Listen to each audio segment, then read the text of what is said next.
भाई आप अगर इटली में आना चाहते हो, आपने इटली के पेपर भरवाए हुए हैं या फिर आप भरवाने वाले हो इटली के पेपर, तो आपके आसपास के लोग जो यहाँ पर इटली में पहले से रहते हैं, तो वो लोग आपको ज्ञान झाड़ते होंगे, वो लोग बोलते होंगे आपको कि यहाँ पर मत आओ, यहाँ पर कोई काम धंधा नहीं है, यहाँ पर आकर के आप फंस जाओगे, यहाँ पर कोई काम नहीं कर पाओगे और मतलब फ्री बैठे रहोगे तो आपका कर्जा वैसे चढ़ता जाएगा। लेकिन वो लोग कौन फ्री बैठे रहते हैं? एक तो जिनके पास में डॉक्यूमेंट नहीं होते हैं, जो या तो इलीगल तरीके से आते हैं, डोंकी लगा करके आते हैं, उनको है ना, ये जो लोग होते हैं ना, इटालियन मालिक होते हैं, वो काम पर रखना नहीं चाहते हैं। और एक वो लोग होते हैं जो मतलब जिनकी नीयत ही नहीं है काम करने की। वो लोग सोचते हैं कि मुझे कोई बढ़िया काम मिलेगा, मैं अगर 10-15 लाख रुपए लगा करके इंडिया से इटली में आया हूँ तो मुझे ऐसा कोई काम मिल जाएगा जिससे कि मतलब मैं मतलब गांव वालों को, घर वालों को भी अगर बताऊंगा तो मुझे प्राउड फील होगा उस काम से, कि मतलब ऑफिस तरीके का, ऑफिस का काम मिल जाएगा मुझे यहाँ पर। भाई ऑफिस कुछ नहीं है यहाँ पे। यहाँ पे देखो, आपको गधा मजदूरी करनी पड़ेगी। आप जैसे ही इटली में एंटर होते हो, आप ये मतलब आप फ्लाइट में बैठ करके आओगे तब तो आपको राजा महाराजा वाली फीलिंग आएगी कि भाई यार कहाँ जा रहे हैं भाई, या घूमने के लिए टूरिस्ट वीजे पे जा रहे हैं, कैसे जा रहे हैं। लेकिन जैसे ही आप इटली में एंटर होगे ना, तो आपको पता चलेगा, जैसे ही आप काम पर चढ़ोगे ना, आपको पता चलेगा कि यहाँ की हकीकत क्या है। आपको काम करना पड़ेगा। आप उस चीज़ को इस चीज़ से ले सकते हो कि आप अगर इंडिया में 10-15 हज़ार रुपये, 20 हज़ार रुपये, ज़्यादा से ज़्यादा 20 हज़ार रुपये कमा रहे हो, तो आप अगर यहाँ के पेपर भरवा के आ रहे हो यहाँ पे, तो आपको अगर इंडिया में इतना ज़्यादा रगड़ा जाता है तो आपको यहाँ कितना ज़्यादा रगड़ा जाएगा। आप ये चीज़ सोच करके इंडिया से आना कि मुझे वहाँ पर जा करके कोई ऑफिस का काम नहीं मिलेगा जब तक कि मेरे डॉक्यूमेंट नहीं बन जाते और मुझे लैंग्वेज नहीं आने लगती है। आपको अगर प्रॉपर लैंग्वेज आने लगती है, आप किसी रेस्टोरेंट में, किसी कंपनी में काम में लग जाते हो, तो आपको उतना काम नहीं करना पड़ेगा जितना कि बिना डॉक्यूमेंट वाले बंदे को करना पड़ता है, या फिर जिसको लैंग्वेज नहीं आती है उसको करना पड़ता है। तो आप ये सोच करके इंडिया से यहाँ पर कदम रखना कि भाई मैं अगर इंडिया से इटली में जा रहा हूँ तो मुझे वहाँ पर 2-3 साल, जब तक कि मुझे लैंग्वेज नहीं आ जाती है, मेरे पक्के डॉक्यूमेंट यहाँ पर नहीं बन जाते हैं, मुझे यहाँ की पक्की वाली जो TRC बोल सकते हो आप, सोजोर्नो बोल सकते हो, वो नहीं मिल जाता है, और मुझे कोई बढ़िया काम नहीं मिल जाता है, तब तक मुझे ऐसा काम करना ही पड़ेगा भाई। आप ये सोच करके अगर आओगे ना, तो आपको मतलब उतना ज़्यादा दुख नहीं होगा कि भाई मैं तो ये सोच करके आया था कि मुझे बढ़िया काम जाते ही मिल जाएगा, मुझे वहाँ पर जाते ही बोलेंगे कि आओ आओ साहब, आपको ये काम दे देते हैं, और आप मतलब आपको बस देखना है घूम फिर के, और बस आपको आकर के ऑफिस में बैठ जाना है। ऐसा काम कुछ नहीं है भाई इटली में। अगर आप सीजनल डॉक्यूमेंट, नॉन सीजनल आ रहे हो और डोमेस्टिक में आ रहे हो, ये सारे काम होते हैं अनस्किल्ड वाले काम। और अगर आप स्किल्ड वाले काम में अगर अप्लाई करोगे तो आप ऑनलाइन किसी कंपनी के थ्रू अप्लाई कर सकते हो, जो इटालियन कोई कंपनी होती है, उसमें भी है ना, आपका जो कंपनी का जो ओनर होता है ना, वो अप्लाई कर सकता है, आप खुद से नहीं अप्लाई कर सकते हो। ऑनलाइन ऐसा कोई तरीका नहीं है जिससे कि आप खुद से अप्लाई कर पाओ। ऑनलाइन कोई भी ऐसी वेबसाइट नहीं है, कोई भी ऐसा तरीका नहीं है कि आप खुद से चल करके फॉर्म भर के आप अप्लाई कर पाओ कि भाई मैं अप्लाई कर रहा हूँ और मैं आना चाहता हूँ, तो आपको इटालियन गवर्नमेंट बोलेगी कि आ जाओ, मैं आपको काम दे दूंगी, यहाँ पर वीज़ा दे देगी, वीज़ा भेज देगी। ऐसा नहीं होता है, ऐसा नहीं होता है। अगर कोई आपको बोलता है ऑनलाइन होता है, ऑनलाइन नहीं होता है। ये होता है सारा ऑनलाइन कि भाई आपका जो ओनर है, जिसके थ्रू आप आ रहे हो, वही आपका फॉर्म भर सकता है। मतलब कि उसको दिखाना होता है कि भाई मैं मतलब इतने बंदों को बुलाऊंगा, जो आपका ओनर होता है, जो मालिक होता है, उसको दिखाना होता है कि मैं इतने बंदों को बुलाऊंगा, तो मुझे इतने बंदों की ज़रूरत है, तो आप मेरे लिए इतने बंदे भेज दो इंडिया से या फिर किसी भी देश से।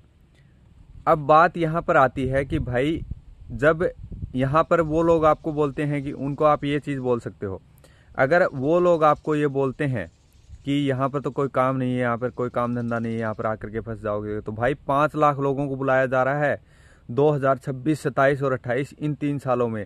एक साल में 1,60,000 लोगों से ज़्यादा लोगों को बुलाया जा रहा है। 2026 में 1,65,000, 2027 में 1,65,000, 2027 में और 2028 में 1,68,000 या कुछ ऐसे 1,67,000 मैंने पिछले वीडियो में बताया है, मुझे अभी इतना कुछ याद नहीं है। तो मैंने उसमें वीडियो में बताया था, तो आप उसमें जा कर के देख सकते हो। इतने लोगों को यहाँ पर बुलाया जा रहा है, तो उनको क्यों बुलाया जा रहा है जब यहाँ पर काम ही नहीं है? तो भाई काम है, यहाँ पर बहुत काम है, काम मिलता है, लेकिन है ना, मतलब वो लोग है ना, मतलब उनको वही लोग दिखते हैं जिनके पास में डॉक्यूमेंट नहीं है, जो लोग बैठे हुए हैं, जिनकी काम करने की नीयत नहीं है, बस वही लोग दिखते हैं। और ये जो देखो, आपको एक इम्पोर्टेंट बात भी मैं बता देता हूँ, ये जो अभी जुलाई में पेपर भरे जा रहे हैं, अभी जुलाई में पेपर भरे जा रहे हैं, 1 जुलाई से 31 जुलाई तक ये जो पेपर भरे जा रहे हैं ना, ये फाइलें बन रही हैं, फाइलें बन रही हैं कि किस मालिक को कितने लोग चाहिए और कौन कौन अप्लाई कर सकता है, उनकी फाइलें बन रही हैं। आप अभी अगर अप्लाई करना चाहो तो आप अप्लाई कर सकते हो। आपका कोई दोस्त है, आपका कोई रिश्तेदार है, या फिर कोई आपका एजेंट है, वो आपके थ्रू आपको बस एक पासपोर्ट की फ़ोटो उनके पास में भेजनी है, और आप है ना उसको बोल सकते हो कि आप मेरे पेपर अप्लाई कर दो। लेकिन ये वही लोग अप्लाई कर सकते हैं जो कि सीजन वाले डॉक्यूमेंट चाहते हैं। सीजनल जो डॉक्यूमेंट होते हैं ना, सीजनल डॉक्यूमेंट का 30% कोटा बचा हुआ था, जो कि होटल, रेस्टोरेंट और जो टूरिज्म सेक्टर हैं, ये इन तीनों सेक्टरों में, ये इसमें टूरिज्म सेक्टर में बचा हुआ कोटा था, जो कि अभी भरा जा रहा है। अभी फाइलें जमा हो रही हैं, और जो अक्टूबर का महीना आएगा ना, उसके अंदर इसका क्लिक डे होगा। ठीक है, क्लिक डे का मतलब है कि जो फाइनल जो फाइल सबमिट होगी, फाइनल जो अभी तो फाइल बन रही है, लेकिन उसके बाद में 1-2 महीने मतलब कंट्रोल में जाएगा कि जुलाई अगस्त का महीना है ना, थोड़ा कंट्रोल में जाएगा, चेकिंग होगी यहाँ पर जा कर के, जो फील्ड में जा कर के चेकिंग वगैरह होती है, वो लोग देखते हैं जा कर के कि इस आदमी को, इस मालिक को काम बंदों की ज़रूरत है, तो इसके पास में काम है कि नहीं, और ये बंदों को रखेगा कहाँ पर। तो वो सारा जो है वो चेकिंग वगैरह चलती है, 1 महीना 1-1.5 महीना चलती है। उसके बाद में जो फाइनल सबमिट की वो जो आता है, टाइम आता है, वो 1 या 2 दिन में होता है। उसके बाद में भी ओपन होता है, लेकिन उसके चांस बहुत कम होते हैं निकलने के। वो जो है उसका एक्सेप्ट होने के चांस बहुत कम होते हैं। और अब एक बात और बता देता हूँ मैं आपको, कि अगर आप तो पढ़े लिखे हो, आप बढ़िया पढ़े लिखे हो, आपके पास में डिग्री है, तो अगर आप डिग्री लेकर के यहाँ पर आओगे और आप सोचोगे कि भाई मुझे कोई बढ़िया काम मिल जाएगा, इतनी आसानी से बढ़िया काम नहीं मिलेगा। आपको इंग्लिश लैंग्वेज तो आती है, मैं मानता हूँ, लेकिन है ना, यहाँ पर इटालियन लैंग्वेज को ज़्यादा प्रेफरेंस दी जाती है, जब तक कि आप कोई बड़े रेस्टोरेंट में नहीं लग जाते, जहाँ पर कि विदेशों से टूरिस्ट आते हैं घूमने के लिए। आप अगर वहाँ पर नहीं लग जाते, वहाँ पर भी इटालियन लैंग्वेज को ही ज़्यादा प्रेफरेंस दी जाती है। वो एरिया वाइज डिपेंड करता है कि कौन से एरिया में हो। जैसे कि मिलान हो गया, कोई बड़े शहर हैं, उनमें इंग्लिश लैंग्वेज भी ठीक ठाक चलती है। लेकिन जो गांव वाले एरिया है ना, और जो नापोली है, लेचे है, जो ब्रिंदेसी है, ये जो आसपास के कसेरता है, ये जो एरिया है ना, इसमें क्या चलता है कि इसमें है ना बहुत सारे लोगों को इटालियन भाषा भी सही से नहीं आती है। तो आप ये चीज़ देख करके चलो कि जिनको इटालियन लैंग्वेज ही सही से नहीं आती है, यहाँ के जो लोग हैं, तो उन लोगों को इंग्लिश लैंग्वेज कैसे आएगी? तो आप ये सोच करके आओगे कि मुझे इंग्लिश लैंग्वेज आती है, मैं जाते ही वहाँ पर फाड़ दूंगा, मैं मतलब काम करके इतना काम कर लूँगा कि भाई मतलब बहुत सारे पैसे कमा लूँगा, और मैं अपने दम पर जा करके वहाँ पर सीधा ही किसी कंपनी में लग जाऊँगा, या फिर कोई भी तरीके की डिग्री करी हुई है उस सेक्टर में लग जाऊँगा मैं जाते ही। ऐसा नहीं होता है। पहले आपको आकर के यहाँ की लैंग्वेज सीखनी होती है। अगर आपका कोई दोस्त, रिश्तेदार या फिर कोई ख़ास आपका यहाँ पर रहता है, वो आपकी हेल्प करता है कि भाई तुमको मैं थोड़े दिन रख लेता हूँ, तुम पार्ट टाइम जॉब करते रहो और मुझे थोड़ा बहुत किराया वगैरह देते रहो जो मेरा मकान का बनता है।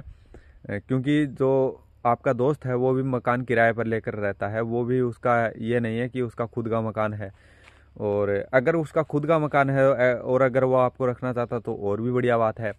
तो थोड़ा दिन आपको ट्राई करना होगा कि आप यहाँ पर आ करके यहाँ की जो लैंग्वेज का जो कोर्स होता है वो आप कर लो यहाँ पर आ करके। और अगर आप लैंग्वेज का कोर्स कर लेते हो, उसके बाद में पातेंते, जिसको बोलते हैं लाइसेंस, यहाँ पर लाइसेंस को पातेंते बोलते हैं, उसको आप अप्लाई कर सकते हो। फिर आप कोई बढ़िया जॉब, अगर आप आपका कोई ड्रीम जॉब है, आप वो उसके लिए अप्लाई कर सकते हो। कोई रेस्टोरेंट में कुक का काम आपको करना है, फिर आपको कोई टेलर वगैरह का कोई भी तरीके का आपको काम करना है, तो आपको पहले लैंग्वेज सीखनी पड़ेगी। और ये सबसे ज़्यादा इम्पोर्टेंट है, यहाँ की लैंग्वेज, इटालियन जो लैंग्वेज होती है वो आपको सीखनी ही पड़ेगी। और बहुत सारे लोग ये भी बोलते हैं जो यहाँ पर पहले से रहते हैं कि अब इटली पहले वाली नहीं रही, पहले बहुत ज़्यादा काम मिल जाते थे, आसानी से काम मिल जाते थे। लेकिन भाई अब मैं बताऊँ ना, अब सैलरी भी बढ़ी है पहले से। पहले क्या सैलरी मिलती थी, 500-600 यूरो, 400-500 यूरो। अभी सैलरी भी बढ़ी है तो महंगाई भी बढ़ी है, सारा बेटर, सारा बराबर है। पहले पहले ये होता था कि हाँ, अगर मैं काम कर रहा हूँ इस डेयरी फार्म में, तो मैं अगर इस मालिक को बोल दूंगा कि मैं यहाँ से जा रहा हूँ छोड़ करके, तो वो मालिक मुझे बोलता था कि तुम रुक जाओ, मतलब तुम्हारी सैलरी मैं बढ़ा देता हूँ, तुमको कहीं जाने की ज़रूरत नहीं है। लेकिन अब थोड़ा चेंज हो गया है, अब सिस्टम ये चेंज हो गया है कि अब मैं अगर इस मालिक को बोल देता हूँ, फिर कोई भी अगर बोल देता है, अगर कोई डेयरी फार्म या किसी हॉर्स फार्म, कोई रेस्टोरेंट में काम करता है, तो उसको दूसरे तीसरे दिन बंदा मिल जाएगा। लेकिन उतना ज़्यादा नॉलेज वाला बंदा नहीं मिलेगा जितना कि पहले वाले को नॉलेज था। तो ये इटालियन भी होते हैं ना, ये भी पहले ये सोचते हैं कि जो पुराना बंदा है उसी को रखना चाहते हैं ये लोग, तो उसको रखना चाहते हैं क्योंकि उसको हर तरीके का नॉलेज है। जैसे कि मैं अगर इस डेयरी फार्म में काम कर रहा हूँ तो मुझे यहाँ पर हर चीज़ का नॉलेज है, तो ये मुझे पहले रखना चाहेंगे। उसके बाद भी मैं अगर नहीं मानता हूँ कि भाई 50 से 100 यूरो अगर ये मेरा नहीं बढ़ाता है, तो अगर मैं नहीं मानता हूँ, अगर ये बढ़ा भी देता है तो भी अगर मैं नहीं मानता हूँ, तो ये दूसरे बंदे को हायर कर लेगा।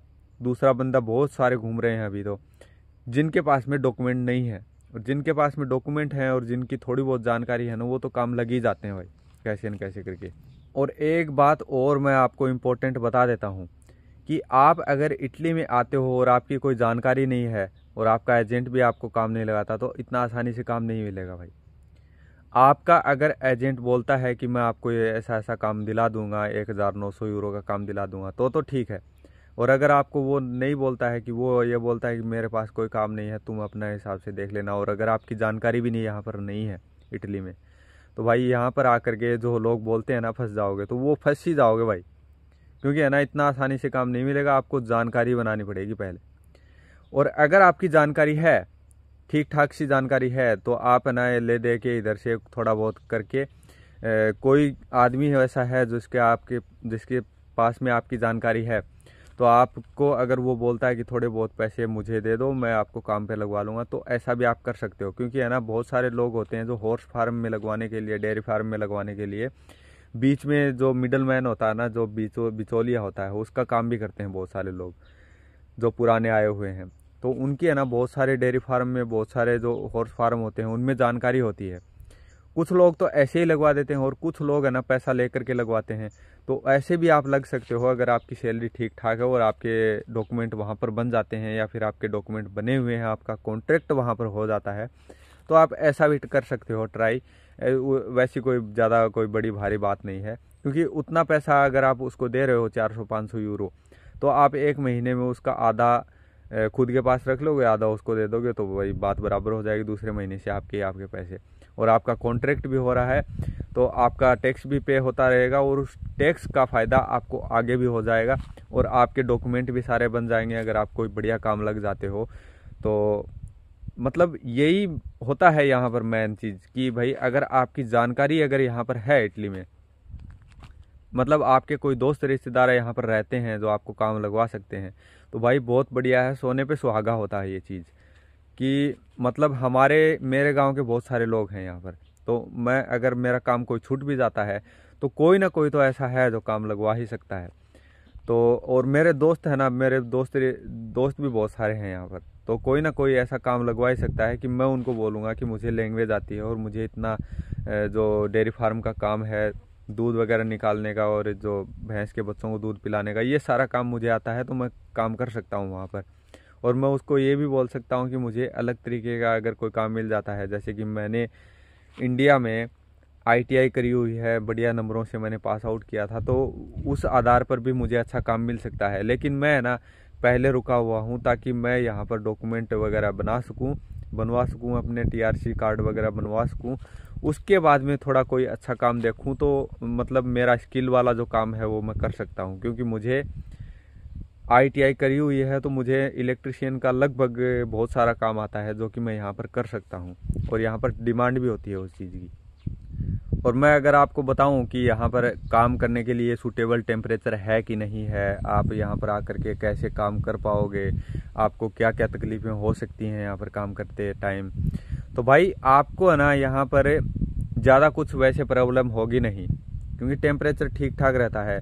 लेकिन अगर आप किसी डेयरी फार्म वगैरह में काम करते हो तो थोड़ा बहुत आपको ये प्रॉब्लम हो सकती है कि मक्खी मच्छर वगैरह की प्रॉब्लम होती है। यहाँ पर मक्खी मच्छर वगैरह बहुत ज़्यादा है, हर चीज़ में, हर जो फ्रूट वगैरह होते हैं उनमें कीड़े पड़ जाते हैं बहुत जल्दी।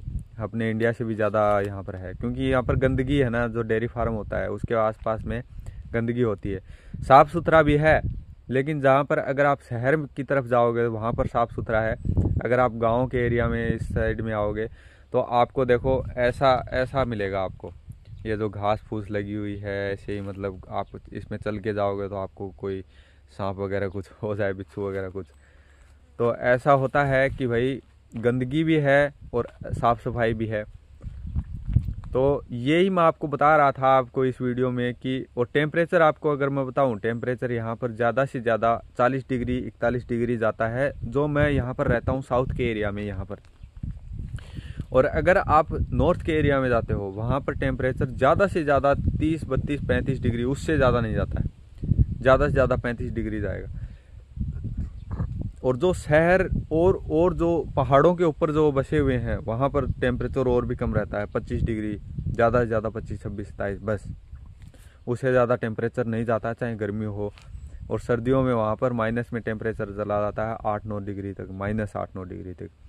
यहाँ पर टेम्परेचर जो जाता है यहाँ साउथ के एरिया में, वो माइनस में मैंने देखा हुआ है, माइनस में 4-5 डिग्री तक गया था। वो भी वहाँ पर जब मैं आया था यहाँ पर, तब उस टाइम पे बर्फ़ बहुत ज़्यादा गिरी थी ऊपर वाली साइड में, तब यहाँ पर टेम्परेचर डाउन गया था। क्योंकि जो ऊपर वाली हवाएं चलती हैं ना इस साइड में, वो हवाएं यहाँ से होकर के गुजरती हैं, समुद्र के पास से होकर गुजरती हैं। तो ये जो एरिया है ये समुद्र के पास में लगता है। तो इसमें जो साउथ से नॉर्थ की साइड में जो हवाएं चलेंगी वो तो चलेंगी एकदम, मतलब नॉर्मल सी हवाएं कर देंगी, नॉर्मल टेम्परेचर को कर देंगी सर्दियों में भी। गर्मियों में तो गर्मी भी लग सकती है उसमें गर्मी, लुएं भी चल सकती हैं अगर समुद्र की साइड से यहाँ पर चलेंगी हवाएं तो। लेकिन अगर नॉर्थ की साइड की हवाएं यहाँ इस साइड में चल जाती हैं, अगर सर्दियों में भी चल जाती हैं, बहुत कम चलती हैं, अगर चल जाती हैं, तो वहाँ का जो टेम्परेचर है जो 25-26 डिग्री है, वही टेम्परेचर यहाँ पर 30-31 डिग्री हो जाएगा, जो कि अभी चल रहा है हाल फिलहाल में। अभी कुछ दिनों पहले यहाँ पर 35-36 डिग्री टेम्परेचर चला गया था, लेकिन अभी वापस से 29-30 डिग्री आ गया है दिन का टेम्परेचर। रात का टेम्परेचर 18-19 डिग्री 20 डिग्री बस इतना रहता है। तो भाई यही था मेरा आज का वीडियो। आई होप आपको वीडियो पसंद आया होगा। तो भाई अगर आप आना चाहते हो, इटली में काम करना चाहते हो, तो भाई काम कर सकते हो, बेशक कोई दिक्कत नहीं है, क्योंकि आपको काम मिल ही जाएगा अगर आपके पास में डॉक्यूमेंट है। अगर आप थोड़ी बहुत लैंग्वेज अगर आप इंडिया से सीख करके आओगे तो आपको उस चीज़ का फ़ायदा हो जाएगा। और अगर आपके पास में कोई स्किल है और आपके डॉक्यूमेंट बन जाते हैं, आप थोड़ी बहुत लैंग्वेज सीख जाते हो, तो आप उस स्किल का भी काम कर सकते हो कि आपका क्या प्रोफेशन है, आप उस हिसाब से काम कर सकते हो यहाँ पर। तो उसके हिसाब से मतलब थोड़ा ढूंढना पड़ता है, वो मिल जाता है काम उस हिसाब का भी। तो भाई यही था मेरा आज का वीडियो। मिलते हैं आपसे अगले वीडियो में, तब तक के लिए take care and bye bye.